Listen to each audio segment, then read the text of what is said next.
एक गांव में भीखू नाम का एक नवयुवक अपनी मां के साथ रहता था।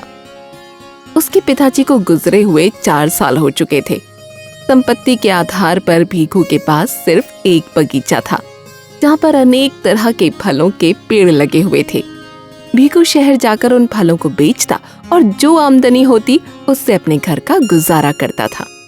भीखू की माँ को जोड़ों में हमेशा दर्द रहता था, जिस वजह से उसकी माँ कुछ काम नहीं कर पाती थी। एक दिन कुछ लोग भीखू के घर आते हैं।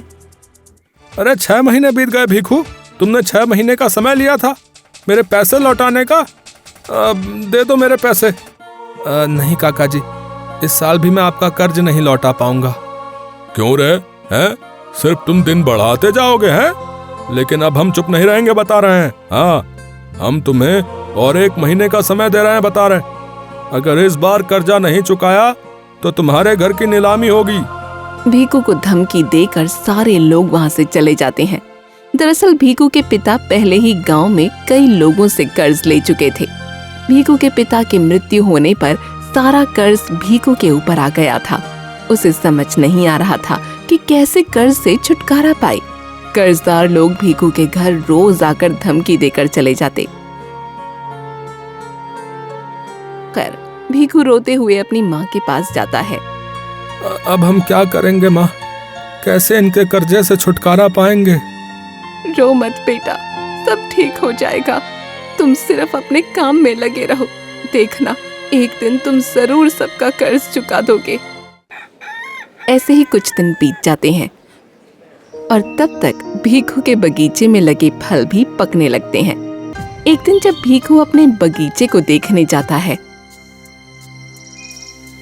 हे भगवान, आप हमारी कितनी परीक्षा लेंगे?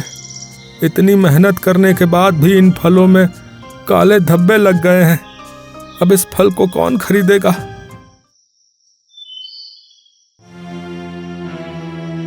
फिर भी भीखू अगले दिन उन फलों को तोड़कर शहर बेचने जाता है, लेकिन कोई भी ग्राहक उन फलों को नहीं खरीदता। उसके बाद भीखू एक फल के ठेले के पास जाता है। काका, ये फल बहुत ही अच्छा और स्वादिष्ट है। अगर आप एक बार खाओगे ना तो बार बार खाने का मन करेगा। रख लीजिए ना काका जी। देखने में ही ये फल खराब लग रहा है और मुझे कहता है कि अच्छे फल हैं। मुझे उल्लू बनाता है, हैं? अरे जा यहाँ से, मैं नहीं रखूंगा ये फल, जा। ठेले वाले की ऐसी बात सुनकर भीखू बहुत उदास हो जाता है और अपने घर की ओर जाने लगता है। तभी उसे रास्ते में एक बूढ़ी औरत बेहोश दिखाई देती है। भीखू तुरंत उसके पास जाकर उसे जगाता है और फिर बूढ़ी औरत अपनी आंखें खोलती है। दादी जी, आप ठीक तो हैं? आप यहाँ बेहोश हो गई थी। मैं ठीक हूँ बेटा, मुझे बहुत जोरों की भूख लगी थी और शायद इसीलिए मैं यहाँ बेहोश हो गई। शुक्रिया बेटा मेरी मदद करने के लिए। दादी जी, मेरे पास ये पके हुए फल हैं, बहुत ही स्वादिष्ट फल हैं। आप इन्हें खा लीजिए, आपकी भूख थोड़ी कम हो जाएगी। हाँ बेटा, तुम मुझे ये फल दे दो, मैं इन्हीं को खा लेती हूँ। बूढ़ी माँ भीखू के पके फलों को खाने लगती है। भीखू के फल दादी जी को बहुत अच्छे लगते हैं और वो फल खाकर बहुत खुश हो जाती है। बेटा, तुम्हारे ये फल तो बहुत ही स्वादिष्ट हैं। इन्हें खा के तो मेरी भूख ही मिट गई। पर बेटा, तुम ये फल वापस घर लेकर जा रहे हो? अब मैं आपको क्या ही बताऊं दादी जी, ये मेरे घर की समस्या है। बेटा, आखिर बात क्या है, बताओ तो सही। भीखू उस बूढ़ी औरत को अपने घर की सारी समस्या बताने लगता है।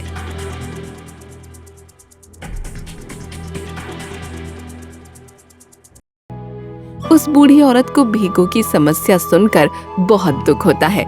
बेटा, तुम मुझे मेरे घर तक छोड़ दोगे क्या? हाँ दादी जी, क्यों नहीं। चलिए, मैं आपको आपके घर छोड़ आता हूँ। भीखू उस बूढ़ी औरत को उसके घर तक पहुँचा देता है।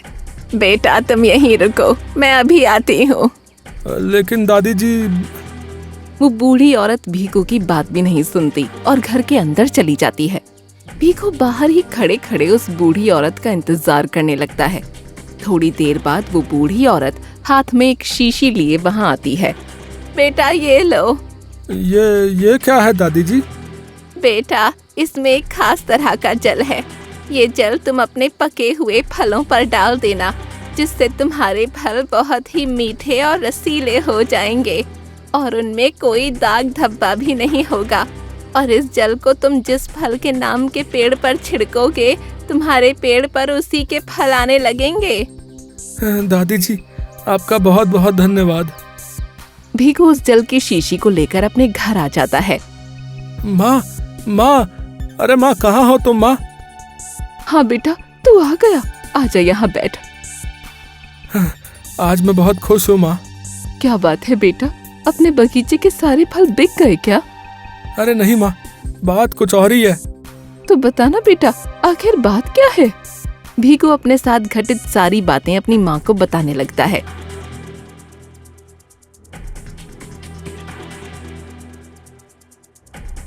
अच्छा ये बात है, लेकिन बेटा ये सच में काम करेगी? हो सकता है माँ कि ये काम करे, बाकी कल सुबह देखते हैं। अगले दिन माँ मैं आम के बगीचे में जा रहा हूँ। दादी माँ ने जो जल दिया है उस जल को अपने फल पर छिड़क कर देखना भी तो होगा ना। ठीक है बेटा, जल्दी आना। भीखू अपने बगीचे में जाता है और उस जल को अपने सारे पेड़ों पर छिड़कता है। देखते ही देखते पेड़ के सारे फलों से काले धब्बे हट जाते हैं और सारे फल दिखने में बहुत ही सुंदर, मीठे और रसीले नजर आते हैं। अरे वाह, ये तो गजब हो गया। ये जल तो वाकई में कमाल का है। ये सब देखकर माँ तो बहुत खुश हो जाएगी। हाँ। भीखू खुश होकर पेड़ से पके हुए फल तोड़ने लगता है। सारे फल तोड़ने के बाद भीखू उन फलों को लेकर घर आ जाता है। भीखू की माँ फलों को देखकर बहुत खुश हो जाती है। अरे बेटा ये तो कमाल ही हो गया, कितने अच्छे और एकदम रसीले फल दिख रहे हैं। हाँ माँ, ये जल तो काम कर गया। अब इसी जल की वजह से हमारी गरीबी खत्म होगी। हाँ हाँ बेटा। ठीक है माँ, मैं इस फल को शहर लेकर जाता हूँ, वहाँ इसके अच्छे दाम मिलेंगे। भीखू फलों को लेकर शहर चला जाता है। भीखू शहर में जाकर अपने फलों को अच्छे दामों में बेचकर शाम को घर लौट आता है। माँ मैं बहुत खुश हूँ, शहर में फल बहुत अच्छे दामों में बिक गए। बेटा तुझे ऐसे खुश देखकर आज मुझे बहुत खुशी हो रही है। अगले दिन माँ मैं बगीचे में जा रहा हूँ, क्योंकि आम को बेचने शहर भी जाना है। ठीक है बेटा, जल्दी आना। भीखू बगीचे से आम तोड़ लेता है और फिर बेचने शहर पहुंच जाता है। देखते ही देखते भीखू के सारे फल बिक जाते हैं। हाँ, चलो आज भी सारे फल बिक गए। अब जल्दी से घर जाता हूँ, घर पर माँ भी इंतजार करती होगी। भीखू इसी तरह हमेशा अपने बगीचे पर अलग अलग तरह के फल उगाता और उन्हें बाजार में बेच आता। कुछ ही दिनों में भीखू के पास बहुत सारा धन हो चुका था और धीरे धीरे भीखू सभी से पिता के द्वारा लिए हुए कर्ज को वापस करने लगता है। माँ पिताजी का लिया हुआ सारा कर्ज मैंने वापस कर दिया। बस मेरे दोस्त रवि के पिताजी का देना रह गया है, उसे अभी देकर आता हूँ। ठीक है बेटा, उसे भी जल्दी वापस करके आ। फिर भीखू अपने दोस्त रवि के घर जाता है। अरे रवि, तुम्हारे पिताजी नहीं है क्या? अभी तो नहीं है, बोलो क्या बात है?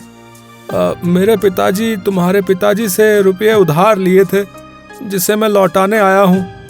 अरे भीखू, कुछ दिन पहले ही तो पिताजी तुम्हारे घर गए थे और तुमने 1 महीने का समय दिया था और इतना जल्दी रुपए लौटाने आ गए। और मैंने सुना है कि तुमने गांव के सभी लोगों से लिया कर्ज भी चुका दिया है। हाँ रवि, सही सुना है। सभी से लिया हुआ कर्ज मैंने वापस कर दिया। बस आखिर में तुम्हारे पिताजी को ही देना रह गया है। लेकिन भीखू, तुम्हारे पास इतनी जल्दी पैसे कहाँ से आए? अरे इस बार मेरे बगीचे में सारे फल बहुत अच्छे हुए हैं, जिसकी वजह से ही सभी से लिया हुआ कर्जा जो है लौटा पा रहा हूँ। ये सब ऊपर वाले की देन है रवि। ये लो, तुम्हारे पिताजी आए तो बता देना। भीखू, मुझे तुमसे एक मदद चाहिए। हाँ बोलो। मैंने एक सेठ से कर्ज ले रखा है। क्या तुम 10,000 रुपये उधार दे सकते हो? रवि भाई, तुम्हें तो पता ही है, अभी अभी ही मैं पिताजी का लिया हुआ कर्ज वापस करके जो है इस मुसीबत से बाहर आया हूँ, और अब माँ के पैरों का इलाज भी कराना है। मैं आम बेचकर माँ का इलाज करूँगा, उसके बाद ही तुम्हें उधार दे पाऊंगा भाई। ठीक है भीखू। भीखू पैसे लौटाकर अपने घर आ जाता है। माँ, मैंने सबके पैसे वापस कर दिए। ये तो बहुत खुशी की बात है, मैं बहुत खुश हूँ। आखिरकार तुमने सबके पैसे वापस कर दिए। हाँ माँ, जब से उन दादी जी ने जल दिया है तब से सब कुछ बदल गया है। हाँ बेटा, तुम्हारी मेहनत और ईमानदारी हमेशा रंग लाई है। अब मैं सो जाता हूँ, मुझे सुबह आम तोड़ने भी जाना है। ठीक है बेटा।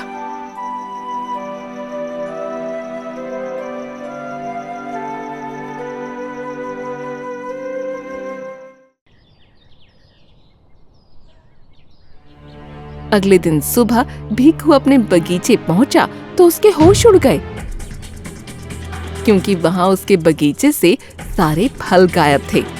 वो दौड़ते हुए वापस अपने घर आया। माँ, बगीचे से सारे फल गायब है, लगता है किसी ने चोरी कर ली है।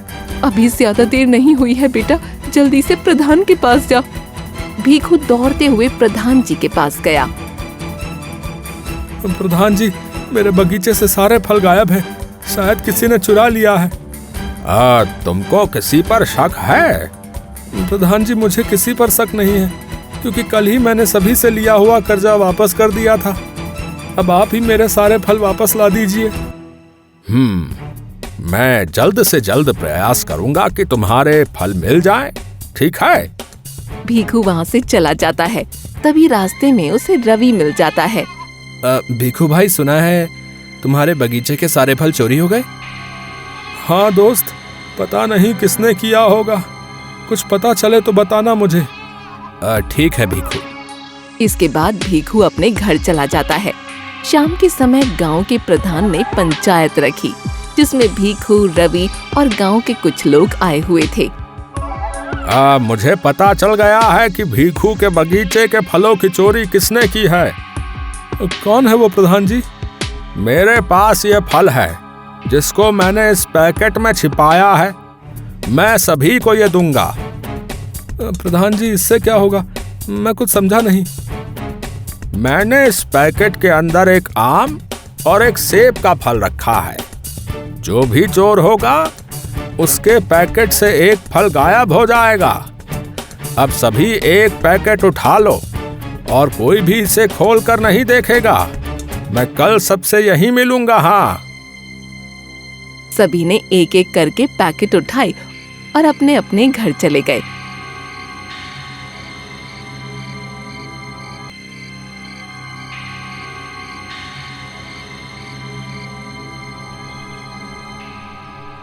अगले दिन शाम को सभी फिर से इकट्ठा हुए।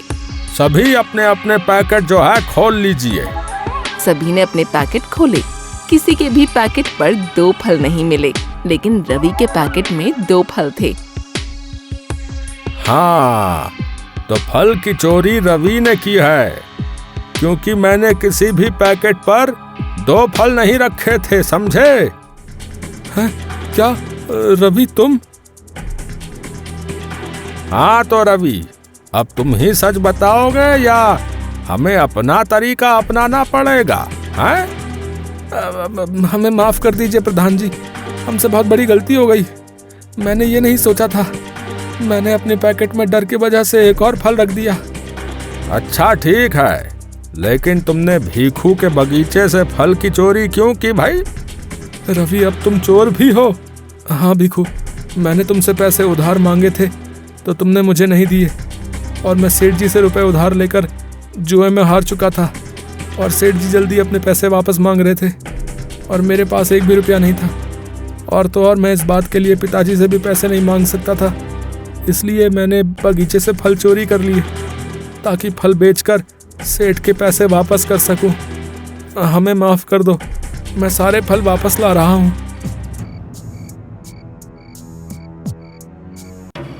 लेकिन तुम्हें इसके लिए माफ नहीं किया जाएगा। मैं तुम्हें जो है गांव से बाहर निकालता हूं, समझे? नहीं प्रधान जी, इस बार मेरे कहने पर रवि को माफ कर दीजिए। मुझे विश्वास है कि रवि आज के बाद ऐसा काम नहीं करेगा। भीखू भाई, तुम बहुत महान हो, हमसे बहुत बड़ी भूल हुई है, हमको माफ कर दो भैया। अच्छा, तुम कह रहे हो तो रवि को एक मौका दिया जाता है भाई। भीखू को उसके सारे फल मिल गए। रवि भी एक अच्छा इंसान बन गया। उसके बाद भीखू और रवि एक अच्छे दोस्त बनकर रहने लगते हैं।